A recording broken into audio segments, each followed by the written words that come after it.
You are looking at Julian's pronunciation guide, where we look at how to pronounce better some of the most mispronounced words in the world, like this other curious word. But how do you say what you're looking for today?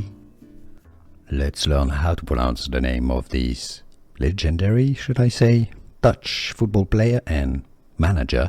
If you want to learn more names from football, stay tuned. There are more videos for you you'll want to learn from.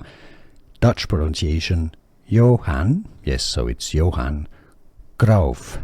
Cruyff, it's an O sound, alright? So, Johan Cruyff. In English, therefore, if you cannot pronounce Dutch perfectly, I suggest you can say Johan Cruyff. Johan Cruyff. It's easy, and now you know. Here are more videos on how to pronounce more confusing words and names too many mispronounced. Like this video if you found it useful. I appreciate your support. I'll see you soon, and thanks for watching.